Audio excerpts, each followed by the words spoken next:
नमस्ते। अच्छा, कभी सोचा है कि हमारे आसपास हर चीज का एक नाम होता है?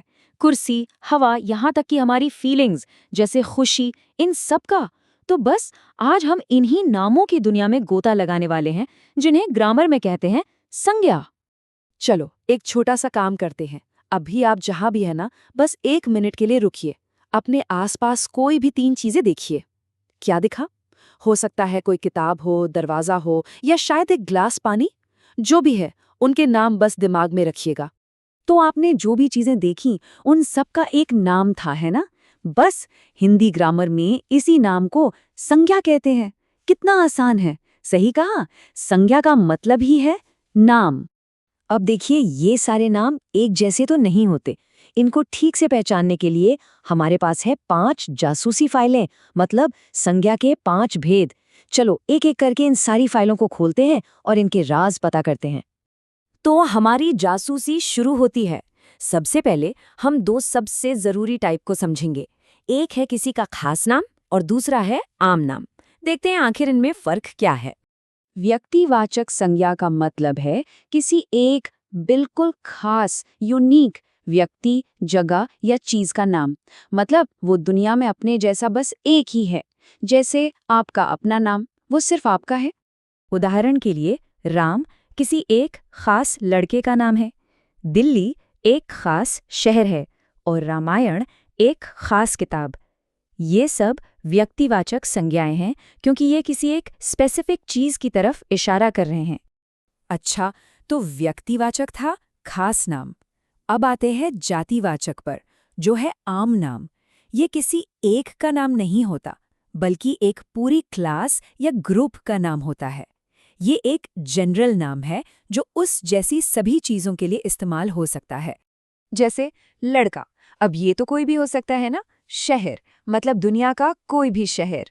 और किताब मतलब कोई भी किताब। ये किसी एक की पहचान नहीं, बल्कि पूरी जाति की पहचान है। और इस टेबल में तो देखिए, सारा कंफ्यूजन ही खत्म।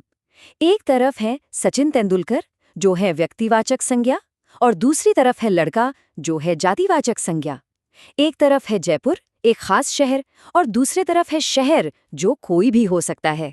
ये अंतर समझना बहुत बहुत जरूरी है। ओके, अब आगे बढ़ते हैं कुछ ऐसी संख्याओं की तरफ जिन्हें हम देख या छू नहीं सकते, लेकिन महसूस जरूर कर सकते हैं। है ना मजेदार? इसे कहते हैं भाववाचक संज्ञा। मतलब किसी क्वालिटी, कंडीशन या इमोशन का नाम। ये वो चीजें हैं जिन्हें हम टच नहीं कर सकते, सिर्फ फील कर सकते हैं। जैसे खुशी, इसे हम महसूस करते हैं, है ना? बचपन हमारी जिंदगी का एक फेज है, और मिठास किसी चीज का टेस्ट या गुण है। हम इन्हें देख नहीं सकते, पर हमें पता है कि ये होती है। यही है भाववाचक संज्ञा। चलिए जी, अब हमारी जासूसी की आखिरी 2 फाइलें खुल रही हैं। ये हमें बताएंगी कि किसी ग्रुप को या फिर किसी सामान, मतलब मटेरियल को क्या नाम दिया जाता है। समूहवाचक संज्ञा, जैसा कि नाम से ही पता चल रहा है, ये किसी एक इंसान या चीज का नाम नहीं है। ये उनके पूरे ग्रुप, पूरे झुंड का एक नाम है। जैसे एक एक सैनिक को मिलाकर बनती है एक सेना, और बहुत सारे स्टूडेंट्स के ग्रुप को हम क्या कहते हैं? कक्षा। तो ये शब्द एक ही बार में पूरे ग्रुप की बात कर देते हैं। और हमारी आखिरी फाइल है द्रव्यवाचक संज्ञा की। ये किसी मटेरियल या सब्सटेंस का नाम है, जिससे दूसरी चीजें बनती हैं। जैसे सोने से गहने बनते हैं, दूध, पानी, गेहूं, ये सब द्रव्यवाचक संज्ञाएं हैं। और हाँ, एक जरूरी बात, इन्हें हम अक्सर गिनते नहीं हैं, बल्कि मापते या तौलते हैं। तो अब जब हमने 5 भेद जान लिए हैं, तो चलो संज्ञा को पहचानने के 2 सीक्रेट टिप्स भी देख लेते हैं। इनसे काम बहुत आसान हो जाएगा। पहला टिप तो ये है कि हम देखें क्या उस संज्ञा को गिना जा सकता है। जैसे लड़का या किताब को हम गिन सकते हैं। एक लड़का, 2 किताबें। तो ये हैं गणनीय, मतलब काउंटेबल। पर क्या हम दूध या प्रेम को गिन सकते हैं? एक दूध, 2 प्रेम? नहीं।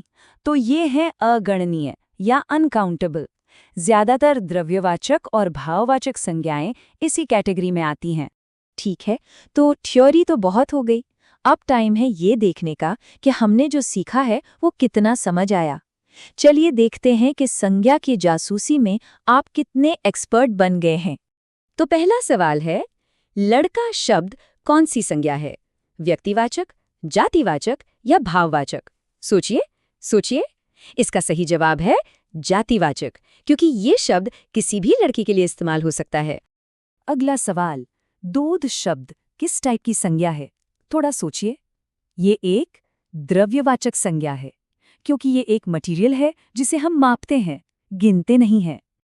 और ये रहा आखिरी सवाल, कक्षा शब्द किस कैटेगरी में आता है? याद कीजिए, ये शब्द कई स्टूडेंट्स के ग्रुप को दिखाता है, इसलिए ये है एक समूहवाचक संज्ञा। क्या बात है, बहुत बढ़िया। तो चलो आज की सारी जासूसी को 3 मेन पॉइंट्स में फटाफट रिवाइज करते हैं। पहली बात, संज्ञा का सीधा सा मतलब है नाम। दूसरी बात, इसके 5 मुख्य भेद हैं जो हमने देखे। और तीसरी और सबसे जरूरी बात, हमारे आसपास की हर चीज, चाहे वो दिखे या सिर्फ महसूस हो, उसका एक नाम मतलब एक संज्ञा होती ही है। और जाते जाते आपके लिए एक दिमागी कसरत। अब जब हम संज्ञा को इतनी अच्छी तरह समझ गए हैं, तो क्या कोई ऐसा सेंटेंस सोच सकते हैं जिसमें एक भी सिंगल संज्ञा ना हो? इस पर सोचना बड़ा मजेदार होगा। खैर, अगली बार मिलेंगे।